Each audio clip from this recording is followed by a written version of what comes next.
بسم اللہ الرحمن الرحیم۔ ہاروت اور ماروت ایسے کرداروں کے نام ہیں کہ جن کا نام سنتے ہی ہمارے ذہنوں میں بہت سے سوالات جنم لیتے ہیں، جیسا کہ ہاروت و ماروت کو اللہ نے زمین پر کیوں بھیجا؟ کیا وہ دونوں فرشتے تھے یا جن؟ اگر فرشتے تھے تو کیا فرشتے اللہ پاک کی نافرمانی اور گناہ کر سکتے ہیں؟ کیا یہ سچ ہے کہ اللہ پاک نے ہاروت و ماروت کو ابھی تک بابل کے کنویں میں قید کیا ہوا ہے؟ آج کی ویڈیو میں ان سب سوالات کے جوابات آپ کو قرآن کریم اور صحیح احادیث سے دیں گے، اور یہ بھی بتائیں گے کہ ہاروت و ماروت کا اصل واقعہ کیا تھا۔ آئیے سب سے پہلے تو وہ واقعہ سناتے ہیں جو ہر زبان پر ہے اور شاید آپ نے پہلے بھی سن رکھا ہو۔ بنی اسرائیل کی روایت میں درج ہے کہ ایک دن فرشتوں نے اللہ پاک سے عرض کی کہ انسان تو خون بہانے والا اور فساد پھیلانے والا ہے، جبکہ ہم ہی تیری بہترین حمد و ثنا کرنے والے ہیں۔ اللہ تعالیٰ نے ارشاد فرمایا کہ ان کو غصہ اور شہوت دی گئی ہے، اس وجہ سے وہ گناہ زیادہ کرتے ہیں۔ اگر یہی چیز تمہیں دی جائے تو تم بھی اسی میں مبتلا ہو جاؤ گے۔ فرشتے بولے، یا رب العالمین، ہم تو گناہ کے قریب ہی نہیں جائیں گے۔ تو اللہ تعالیٰ کی طرف سے انہیں حکم ہوا کہ تم اپنی جماعت میں سے 2 فرشتے چن لو۔ فرشتوں نے ہاروت اور ماروت کو چن لیا تو اللہ نے ان 2 فرشتوں کو بشری خواہشات دے کر بصورت بشر زمین پر بھیج دیا۔ دونوں فرشتے بابل شہر پہنچے اور آہستہ آہستہ وہاں کے لوگوں کے دلوں میں اتر گئے۔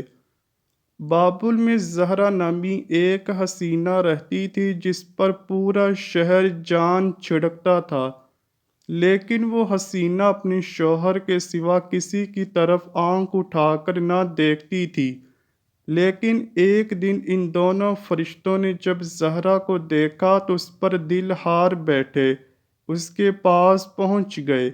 زہرا کہنے لگی، میرے اور تمہارے دین میں فرق ہے، میں تب تک تمہیں خود پر قابو نہیں دوں گی جب تک تم میری 3 شرطیں نہ پوری کر دو، اور وہ شرطیں یہ ہیں کہ تم بتوں کی پوجا کرو، شراب پیو، اور پھر میرے خاوند کو بھی قتل کر دو، کیونکہ میرے شوہر کو پتہ چلا تو وہ مجھے قتل کر دے گا، کیونکہ وہ بہت ہی عزت اور غیرت والا ہے۔ فرشتوں نے بت پرستی اور قتل کو زیادہ بڑا گناہ سمجھا اور شراب پینے کو قبول کر لیا، لیکن جیسے ہی انہوں نے شراب پی تو وہ دونوں خود پر قابو نہ پا سکے۔ زہرا اپنے بال کھولے ان کے پاس آ بیٹھی۔ اس کے بعد ہاروت و ماروت اپنی شہوت پر قابو نہ پا سکے۔ انہوں نے اس حسینہ کے ساتھ ایک ساتھ زنا کیا۔ زنا کرتے ہوئے زہرا کا شوہر آ گیا۔ فرشتوں نے اس کو باندھ دیا اور پھر بعد میں اس کے شوہر کو بھی قتل کیا اور بتوں کی پوجا بھی شروع کر دی۔ پھر زہرا نے فرشتوں سے ایسے عمل سیکھ لیے کہ وہ آسمان پر چڑھ گئی اور زہرا ستارے کی صورت میں مسخ ہو گئی۔ جب فرشتوں نے بھی زہرا کے پیچھے آسمان پر چڑھنا چاہا تو وہ گناہوں کی وجہ سے عمل بھول گئے جس سے وہ آسمان پر نہ جا سکے، اسی لیے پھر ان فرشتوں کو بطور سزا اختیار دیا گیا کہ وہ دنیا کا عذاب قبول کر لیں یا آخرت کا۔ تو دونوں فرشتوں نے دنیا کا عذاب قبول کر لیا، جس پر اللہ پاک نے ان کو بابل کے کنویں میں قید کر دیا، جہاں وہ قیامت تک لٹکے رہیں گے۔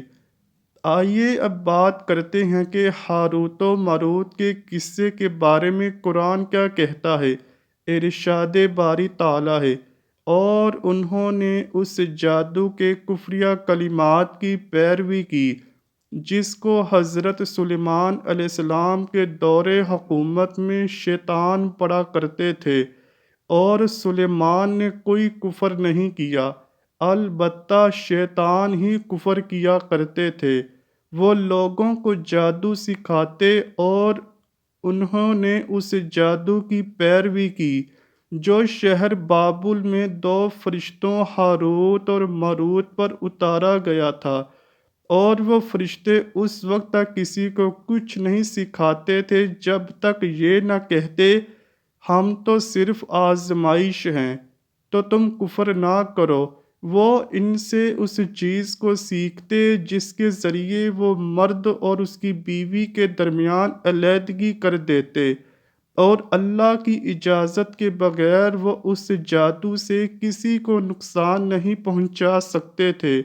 وہ اس چیز کو سیکھتے جو ان کو نقصان پہنچائے اور ان کو نفع نہ دے، اور بے شک وہ خوب جانتے تھے کہ جس نے اس جادو کو خریدا اس کا آخرت میں کوئی حصہ نہیں، اور کیسی بری چیز ہے وہ جس کے بدلے میں انہوں نے اپنے آپ کو فروخت کر ڈالا، کاش یہ جان لیتے۔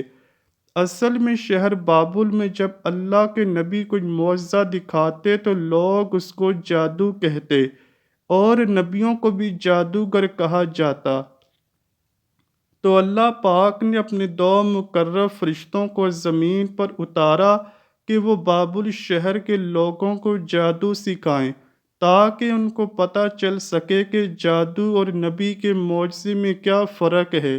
لیکن ایک بات بتاتے چلیں کہ اللہ نے ان فرشتوں کو یہ بھی حکم دے رکھا تھا کہ جو بھی جادو سیکھنے کے لیے آئے تو پہلے اس کو آگاہ کریں کہ جادو ایک کفر ہے، اور لوگ جادوگروں کی اتباع سے دور رہیں اور میرے نبی پر ایمان لے آئیں۔ آئیے اب دیکھتے ہیں کہ ہاروت و ماروت کے قصے کے بارے میں مشہور مفسرین کی کیا رائے ہے۔ علامہ الواصی رحمۃ اللہ علیہ روح المعانی میں لکھتے ہیں کہ اس واقعے کی ساری روایات بغیر کسی سند کے ہیں۔ اسی طرح حافظ ابن کثیر تفسیر ابن کثیر میں لکھتے ہیں کہ ہاروت و ماروت کے قصے میں بہت سے تابعین نے ایسی روایات ذکر کی ہیں جس کی بنیاد اسرائیلی روایات ہیں، لیکن اس قصے پر نبی اکرم صلی اللہ علیہ وآلہ وسلم کی کوئی حدیث موجود نہیں۔ اسی لیے قرآن میں جتنا یہ واقعہ بیان ہوا ہے ہم بس اسی پر ایمان لاتے ہیں۔ علامہ قرطبی الجامع الاحکام القرآن میں لکھتے ہیں کہ ہاروت و ماروت کے متعلق تمام روایات ضعیف ہیں۔ فرشتے معصوم ہوتے ہیں، وہ اللہ پاک کے کسی حکم کی نافرمانی نہیں کر سکتے۔ امام رازی تفسیر کبیر میں لکھتے ہیں کہ یہ تمام روایات قرآن پاک میں بیان کی گئی فرشتوں کی صفات کے خلاف ہیں، اسی لیے یہ من گھڑت اور فاسد ہیں۔ علامہ ابن کثیر نے کہا ہے کہ اس روایت کا مرفوع ہونا درست نہیں، اقرب یہ ہے کہ عبداللہ بن عمر نے یہ قصہ رسول اللہ صلی اللہ علیہ وآلہ وسلم سے سنا ہی نہیں، بلکہ کعب بن احبار سے سنا تھا، جو پہلے یہودی تھے پھر مسلمان ہوئے۔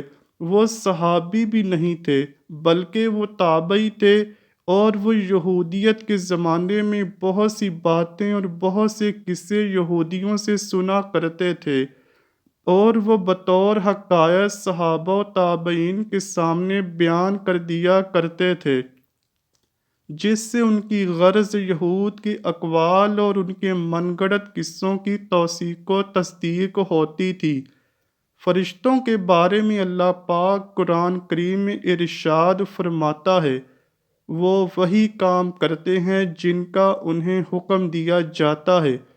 ایک اور جگہ ارشاد ہوتا ہے، بلکہ سب فرشتے ان کے مکرم بندے ہیں، اس کی اجازت سے پہلے بات نہیں کرتے، اور وہ اسی کے حکم کے کاربند رہتے ہیں۔ اسی طرح سورہ نحل میں ارشاد ہوتا ہے، وہ فرشتے تکبر نہیں کرتے، اپنے اوپر رب کے عذاب سے ڈرتے ہیں، وہ وہی کام کرتے ہیں جس کا انہیں حکم دیا جاتا ہے۔ اسی طرح سورہ انبیاء میں ارشاد ہوتا ہے، اور جو اس کے پاس فرشتے ہیں وہ اس کی عبادت سے تکبر نہیں کرتے، اور وہ نہ تھکتے ہیں، رات اور دن اس کی تسبیح بیان کرتے ہیں اور ذرا سستی نہیں کرتے۔ اسی لیے ہم بحیثیت مسلمان قصہ ہاروت و ماروت کے صرف اس حصے پر ایمان لاتے ہیں جو قرآن میں بیان ہوا ہے۔ وہ بس یہی ہے کہ شہر بابل میں ہاروت و ماروت دو فرشتوں کو لوگوں کو جادو سکھانے کے لیے اللہ پاک نے بھیجا تھا، جنہوں نے اپنا کام بخوبی انجام دیا۔ باقی سب روایات من گھڑت اور فاسد ہیں۔ اب سوال یہ پیدا ہوتا ہے کہ آخر جادو جو کہ کفر ہے، وہ فرشتے لوگوں کو کیوں سکھاتے تھے؟ اس میں اللہ پاک کی یہ حکمت پوشیدہ تھی کہ لوگ جادو اور معجزے میں فرق کر سکیں، تاکہ جادوگر اور نبی کی پہچان آنے والے سب لوگ سیکھ جائیں۔ اب سوال پیدا ہوتا ہے کہ انبیاء کے علاوہ فرشتوں کو ہی کیوں اس کام پر لگایا گیا؟ کوئی نبی بھی تو یہ کام کر سکتا تھا۔